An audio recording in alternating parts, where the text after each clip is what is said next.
ಒಂದು ಮೈಸೂರು ನಗರದ ಒಂದು ಸ್ವಚ್ಛತೆಗೆ ಸಂಬಂಧಪಟ್ಟ ಹಾಗೆ ಅದರೊಳಗಡೆ ಭಾಳಷ್ಟು ಕ್ರೈಟೀರಿಯಾಸ್ಗಳಿರುತ್ತೆ. ಒಂದು ಕಮ್ಯುನಿಟಿ ಪಾರ್ಟಿಸಿಪೇಷನಿಂದ ಹಿಡಿದು ನಮ್ಮಲ್ಲಿರುವಂಥ ಒಂದು ಲಿಗೆಸಿ ವೇಸ್ಟ್ ಆಗಿರ್ಬೋದು, ಮತ್ತು ಮನೆ ಒಳಗಡೆ ನಾವೇನು ಹೌಸ್ ಹೋಲ್ಡ್ ಕಲೆಕ್ಷನ್ ಇದರೊಳಗಡೆ ಆಗಿರ್ಬೋದು, ಅದನ್ನು ವೇಸ್ಟ್ ಮ್ಯಾನೇಜ್ಮೆಂಟ್ ಆಗಿರ್ಬೋದು, ಟ್ರಾನ್ಸ್ಪೋರ್ಟೇಷನ್ನು ಮತ್ತು ಸಿಟಿಜನ್ ಪಾರ್ಟಿಸಿಪೇಷನ್, ಈ ರೀತಿ ಹಲವಾರು ಪಾಯಿಂಟ್ಸ್ಗಳಲ್ಲಿ ಒಂದು ರ್ಯಾಂಕಿಂಗನ್ನು ಒಂದು ನಿರ್ಣಯ ಮಾಡುವಂಥದ್ದು. ನಿಮ್ಮಲ್ಲಿ ನೋಡಿದ ಹಾಗೆ ಬೇರೆ ನಗರಗಳಿಗೆ ಕಂಪೇರ್ ಮಾಡಿದ್ರೆ ಮೈಸೂರು ಕ್ಲೀನಾಗಿರುವಂಥ ನಗರನೇ ಇದೆ.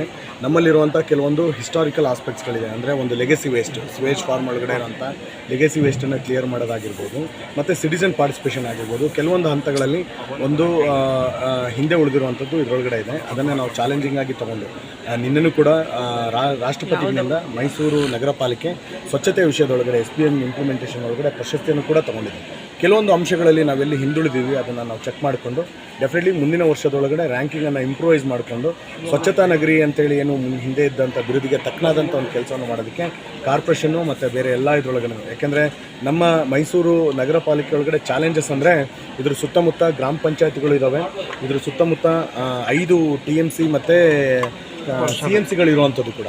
ಅದರಲ್ಲಿ ಏನಾಗ್ತಾ ಇದೆ, ಟ್ರಾನ್ಸಿಷನ್ ಪಾಯಿಂಟ್ಗಳಲ್ಲಿ ಕೆಲವೊಂದು ಸಮಸ್ಯೆ ಆಗ್ತದೆ. ಈಗ ನಮ್ಮಲ್ಲಿ ಕಡ್ಕೋಳ ಆಗಿರ್ಬೋದು, ರಮನಹಳ್ಳಿ ಆಗಿರ್ಬೋದು, ಕೂಟಗಳ್ಳಿ ಆಗಿರ್ಬೋದು, ಈ ಸುತ್ತ ಶ್ರೀರಾಮ್ಪುರ ಆಗಿರ್ಬೋದು, ಇದರೊಳಗಡೆ ಒಂದು ಓವರ್ಲ್ಯಾಪಿಂಗ್ ನೇಚರ್ ಒಳಗಡೆ ಇರೋದ್ರಿಂದ, ಮತ್ತು ಮೂಡಕ್ಕೆ ಸಂಬಂಧಪಟ್ಟ ಕೆಲವೊಂದು ಲೇಔಟ್ಸ್ಗಳಲ್ಲೂ ಕೂಡ ಘನತ್ಯಾಜ್ಯ ವಿಲೇವಾರಿಯ ಇಶ್ಯೂಸ್ಗಳಿರೋದ್ರಿಂದ ಇವನ್ನೆಲ್ಲವೂ ಕೂಡ ನಾವು ಇದನ್ನು ನೋಡಿಕೊಂಡು ಇವೆಲ್ಲ ಒಂದು ಸಿಸ್ಟಮಿಕ್ ಇಶ್ಯೂಸ್ಗಳನ್ನು ಸಾಲ್ವ್ ಮಾಡೋದಕ್ಕೆ ಜಿಲ್ಲಾಡಳಿತ, ಕಾರ್ಪೊರೇಷನ್ನು ಮತ್ತು ಎಲ್ಲ ಅರ್ಬನ್ ಲೋಕಲ್ ಬಾಡಿ ಒಳಗಡೆ ನಾವು ಅದನ್ನು ಪ್ರಯತ್ನ ಮಾಡ್ತೀವಿ. ಸರ್, ಈಗ ಎಲ್ಲಿ ತನಕ ಈಗ ಒಂದು ಕಳ್ತನ ಆಗಿರುವಂಥ ವಿಚಾರದೊಳಗಡೆ ನಾನು ಅದನ್ನು ಇನ್ನೂ ಚೆಕ್ ಮಾಡಿ ನೋಡ್ತಾ ಇದ್ದೀವಿ. AC ಮೈಸೂರು ಅವರಿಂದ ನಾನು ವರದಿಯನ್ನು ಕೂಡ ಇದು ಮಾಡ್ತೀನಿ.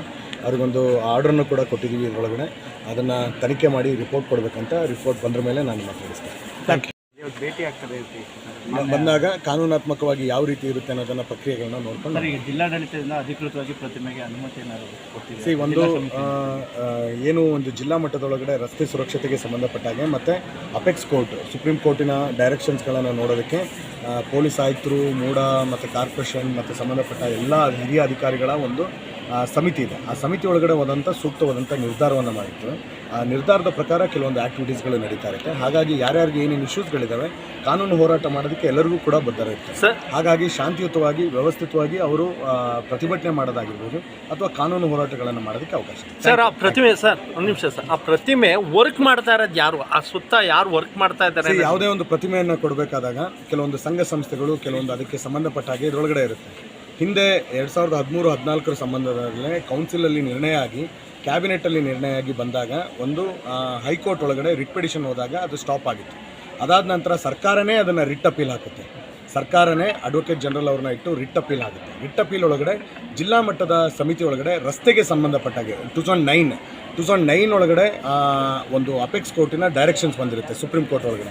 ಯಾವುದೇ ಕಾರಣಕ್ಕೂ ಕೂಡ ರಸ್ತೆ ಸುರಕ್ಷತೆಗೆ ಕೆಲವೊಂದು ಸಲ ಏನಾಗಿರುತ್ತೆ, ಪಾದಚಾರಿಗಳಿಗೆ ಬಿಡದೇ ಇರೋ ಹಾಗೆ ಅಲ್ಲೊಂದು ಸ್ಟ್ಯಾಚುಗಳನ್ನು ಕಟ್ಟಿರ್ತಾರೆ, ರಿಲಿಜಿಯಸ್ ಸ್ಟ್ರಕ್ಚರ್ಸ್ಗಳನ್ನ ಕಟ್ಟಿರ್ತಾರೆ. ರೋಡ್ ಮಧ್ಯದಲ್ಲಿ ರಿಲಿಜಿಯಸ್ ಸ್ಟ್ರಕ್ಚರ್ಸ್ಗಳು ಬಂದು ಅದು ರಸ್ತೆ ಸುರಕ್ಷತೆಗೆ ಅಡ್ಡ ಬರುವಂಥ ಒಂದು ಇದರೊಳಗಡೆ ಇರುತ್ತೆ. ಇದನ್ನು ನಾವು ಜಿಲ್ಲಾ ಮಟ್ಟದ ಒಂದು ಸಮಿತಿ ಒಳಗಡೆ ಚೆಕ್ ಮಾಡಿದಾಗ ಒಂದು ಆ ಸರ್ಕಲ್, ಯೂಶ್ವಲಿ ನೀವು ನೋಡಿದಾಗೆ ನಮ್ಮ ಹಾಡಿನ ಸರ್ಕಲ್ ಆಗಿರ್ಬೋದು, ಆ ಇರುವಂಥ ಒಂದು ಸರ್ಕಲ್ ಇರುತ್ತೆ. ಅದ್ರ ಸುತ್ತಲೂ ನಾವು ಬೇರೆ ಬ್ಯಾರಿಕೇಡಿಂಗ್ ಹಾಕ್ಕೊಂಡಿದ್ವಿ. ಸರ್ಕಲ್ ಎಷ್ಟು ದೊಡ್ಡದಾಗಿರುತ್ತೋ ಅಷ್ಟು ರಸ್ತೆ ವ್ಯವಸ್ಥೆಗಳು ಸುಲಲಿತವಾಗಿ ಆ ನಂಜನಗೂಡಿಂದ ಬರುವಂಥ ರೋಡ್ ಆಗಿರ್ಬೋದು, ಬೇರೆ ಬೇರೆ ಕಡೆಯಿಂದ 5 ರೋಡ್ಗಳು ಬಂದು ಅಲ್ಲಿ ಕನ್ವರ್ಜ್ ಆಗುತ್ತೆ.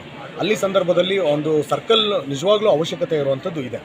ಸರ್ಕಲ್ ಎಲ್ಲೂ ಕೂಡ ಅಲ್ಲಿ ಒಂದು ಯಾವುದೇ ರೀತಿಯಾದಂಥ ಒಂದು ಆ್ಯಕ್ಟಿವಿಟಿ ಮಾಡೋದ್ರಿಂದ ಅಲ್ಲಿ ಯಾವುದೇ ರೀತಿಯಾದಂಥ ರಸ್ತೆ ಸುರಕ್ಷತೆಗೆ ಅಡ್ಡ ಬರಲ್ಲ. ಮತ್ತು ಇದು ಅನಧಿಕೃತವಾಗಿರುವಂಥದ್ದಲ್ಲ. ಅದಕ್ಕೆ ನಿರ್ಣಯ ಆಗಿ ಕ್ಯಾಬಿನೆಟ್ಟಲ್ಲಿ ಡಿಸಿಷನ್ ಆಗಿ ಸರ್ಕಾರನೇ ರಿಟ್ ಅಪೀಲ್ ಹಾಕಿ ಬಂದಿರುವಂಥ ಒಂದು ಇದರೊಳಗಡೆ ಆಗಿರೋದ್ರಿಂದ ಕಾನೂನಾತ್ಮಕವಾಗಿ ಏನು ಮಾಡಿದೀವಿ. ವರ್ಕ್ ಮಾಡ್ತಾರೆ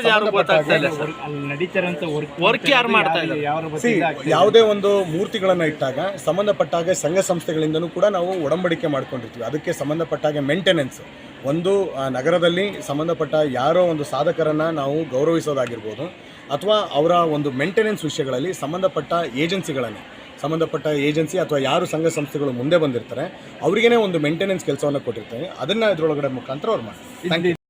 ನಂದಿನಿ, ಭಾರತ್ ನ್ಯೂಸ್ TV, ಮೈಸೂರು.